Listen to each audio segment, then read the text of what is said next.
Hello students, मैं ऋषभ आ चुका हूँ अपनी एक नई वीडियो में। इस वीडियो में हम लोग यूनिट्स एंड डायमेंशंस का पार्ट 2 देखेंगे, जिसमें हम लोग स्टडी करेंगे डायमेंशंस के बारे में। डायमेंशंस क्या होती हैं? किसी भी फिजिकल क्वांटिटी की पावर्स जो फंडामेंटल क्वांटिटीज को रेज करती हैं to represent the quantity completely, उसी को हम लोग क्या बोलते हैं? डायमेंशंस। जैसे कि फॉर एग्जाम्पल यहाँ पे दिया गया है डेंसिटी।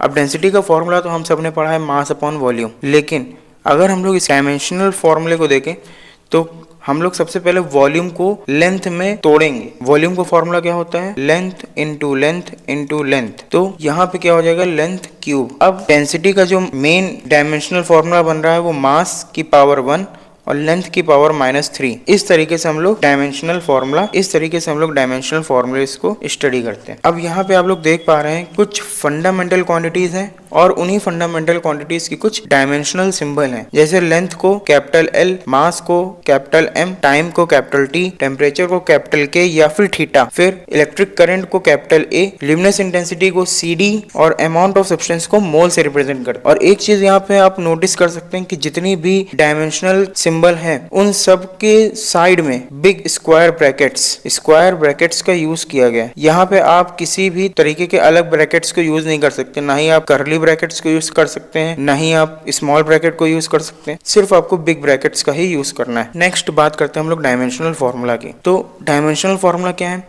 फिजिकल क्वांटिटी की वो एक्सप्रेशंस जिनको हम लोग डायमेंशंस के टर्म से रिप्रेजेंट करते हैं उसको डायमेंशनल फॉर्मूला कहते हैं। जैसे फॉर एग्जांपल अगर डायमेंशनल फॉर्मूला ऑफ फोर्स पूछा जाए तो हम लोग क्या बोलेंगे? MLT-2। अब ये कैसे आया इसको हम लोग अभी आगे डिस्कस करेंगे। नेक्स्ट आता है डायमेंशनल इक्वेशन। ऐसी इक्वेशंस जो फिजिकल क्वांटिटीज को एक तरफ रखती हैं और उनके डायमेंशनल फॉर्मूले को अदर साइड रखती हैं, ऐसे इक्वेशंस को हम लोग डायमेंशनल इक्वेशंस कहते हैं। जैसे स्पीड, तो स्पीड इधर है, ये स्पीड क्या है? हमारी फिजिकल क्वांटिटी। और राइट हैंड साइड पे हमको क्या मिल रहा है? इसकी डायमेंशन। उसी तरीके से एरिया हमारा लेफ्ट हैंड साइड पर रखा हुआ है और एरिया भी हमारा फिजिकल क्वांटिटी है। राइट हैंड साइड पे हमको उसकी डायमेंशन मिल रही है। तो इस पूरे टर्म को हम लोग क्या बोलते हैं? Dimensional equation. अब हम लोग बात करते हैं कुछ एग्जांपल्स की जो डायमेंशनल फॉर्मूला से रिलेटेड है। यहाँ पे आपको जैसे फॉर एग्जाम्पल यहाँ पे आपको फिजिकल क्वांटिटीज दी गई है और उनके फॉर्मुलेज दिए गए और यहाँ पे हम लोग डायमेंशनल फॉर्मूला निकालना सीखेंगे। तो सबसे पहला हमारे पास जो फिजिकल क्वांटिटी है वो कौन सी है? वेलोसिटी। और वेलोसिटी का फॉर्मूला होता है डिस्प्लेसमेंट अपॉन टाइम। डिस्प्लेसमेंट को हम लोग लेंथ की कैटेगरी के अंदर रखते हैं। इसका डायमेंशनल फॉर्मूला क्या बन जाएगा? Length upon time. तो इसको हम लोग क्या लिख सकते हैं? LT-1 या फिर कुछ बुक्स में आपको M0LT-1 भी मिलेगा। ये मेन रिप्रेजेंटेशन होता है। फिर नेक्स्ट अब हम लोग बात करते हैं एक्सेलरेशन की। तो एक्सेलरेशन का फॉर्मूला होता है वेलोसिटी डिवाइड बाय टाइम। तो वेलोसिटी की अभी हम लोगों ने डायमेंशनल यूनिट निकाली, डायमेंशनल फॉर्मूला निकाला था, और टाइम हमको पता ही T। तो अब ये पावर ऊपर जाएगी तो क्या हो जाएगा? LT-2। मेन रिप्रेजेंटेशन क्या हो जाएगा? M0LT-2। नेक्स्ट बात करते हैं हम लोग फोर्स की। तो फोर्स का फॉर्मूला होता है मास इंटू एक्सेलरेशन। तो मास को हम लोग जनरली कैपिटल M से रिप्रेजेंट करते हैं, इंटू एक्सेलरेशन अभी हम लोग ने निकाला MLT-2। इस कंडीशन में हमारे पास जो जनरल फॉर्मूला बनेगा MLT-2। नेक्स्ट बात करते हैं हम लोग वर्क डन की। वर्क डन का जो फॉर्मूला होता है वो होता है फोर्स इंटू डिस्प्लेसमेंट। फोर्स अभी हम लोगों ने निकाला था MLT-2 इंटू डिस्प्लेसमेंट हमारी क्या हो गई? L। ये क्या हो जाएगा? ML²T-2। ये हो गया वर्क। अब बात करते हैं हम लोग एनर्जी की। तो वर्क डन ही होता है। एनर्जी को हम लोग जनरली हर जगह पे वर्क डन से ही रिप्रेजेंट करते हैं और इसकी जो SI यूनिट होती है वो भी जूल होती है और वर्क डन की SI यूनिट भी जूल होती है, इसलिए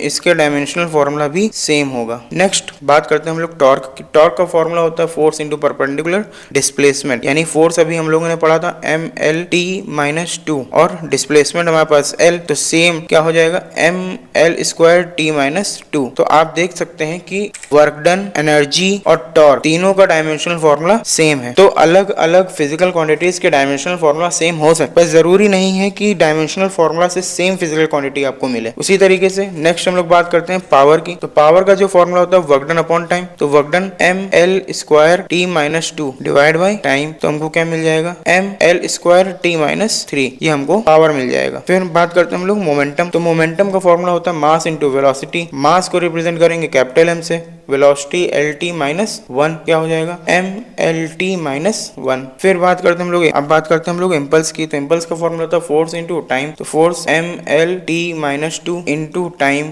तो क्या हो जाएगा MLT-1, ये इम्पल्स का डायमेंशनल फॉर्मूला मिल जाएगा हमको। अब हम बात करते हैं एंगल की, तो एंगल का फॉर्मूला था आर्क अपॉन रेडियस। आर को भी हम लोग लेंथ के अंदर रखते हैं, रेडियस को भी हम लोग लेंथ के अंदर रखते हैं, तो L और L कैंसिल हो जाएगा, एंगल 1 हो जाएगा। एक चीज मैंने आपको यूनिट्स के पार्ट में बताई थी कि कोई भी अगर रेशियो है सिमिलर क्वांटिटी का है तो उसकी कोई भी ऐसा यूनिट नहीं होती है, तो उसी तरीके से उसका कोई भी डायमेंशनल फॉर्मूला भी नहीं बनेगा। फिर बात करते हैं हम लोग स्ट्रेन की, तो आप देख पा रहे हैं कि स्ट्रेन में भी आपको change in length upon original length मिल रहा है, यानी दोनों पार्ट में आपको लेंथ सिमिलर मिल रहा है और ये भी रेशियो बन रहा है, तो इसलिए स्ट्रेन की भी कोई ऐसा यूनिट या फिर डायमेंशनल फॉर्मूला नहीं होगा। फिर नेक्स्ट बात करते हैं हम लोग स्ट्रेस की, तो स्ट्रेस का फॉर्मूला था फोर्स अपॉन एरिया, यानी MLT-2 अपॉन में L स्क्वायर, क्या हो जाएगा ML-1T-2, ये स्ट्रेस का डायमेंशनल फॉर्मूला बन जाएगा। सेम प्रेशर का भी फॉर्मूला सेम होता है, फोर्स अपॉन एरिया, तो इसका भी डायमेंशनल फॉर्मूला सेम होगा। एक चीज आप देख सकते, मैंने अभी पहले भी बोला था कि दो अलग अलग फिजिकल क्वांटिटीज का डायमेंशनल फॉर्मूला सेम हो सकता है, लेकिन सेम डायमेंशनल फॉर्मूला से आप कभी नहीं बता पाएंगे कि कौन सी फिजिकल क्वांटिटी रिप्रेजेंट की जा रही है। अगर मैं आपको सिंपल यहाँ पे लिख दूं ML-1T-2, तो आपके पास दो ऑप्शन होंगे, या तो प्रेशर रिप्रेजेंट किया जा रहा होगा, तो और स्ट्रेस अलग कंडीशन में होता है, प्रेशर अलग कंडीशन में होता है, स्ट्रेस सॉलिड्स के लिए आता है, प्रेशर लिक्विड और गैस के लिए आता है, इसलिए अलग अलग फिजिकल क्वांटिटीज को रिप्रेजेंट करता है। नेक्स्ट हम लोग बात करते हैं मॉडुलस ऑफ इलास्टिसिटी की। मॉडुलस ऑफ इलास्टिसिटी का फॉर्मूला होता है स्ट्रेस अपॉन स्ट्रेन, और जैसा कि अभी आपने शुरुआत में देखा था ऊपर कि स्ट्रेन का कोई भी डायमेंशनल फॉर्मूला नहीं है, तो जो डायमेंशनल फॉर्मूला स्ट्रेस का है वही सेम मॉडुलस ऑफ इलास्टिसिटी का भी बन जाएगा, यानी कि ML-1T-2। नेक्स्ट बात करते हैं हम लोग फ्रीक्वेंसी की, तो फ्रीक्वेंसी 1 अपॉन टाइम पीरियड यानी 1 अपॉन T,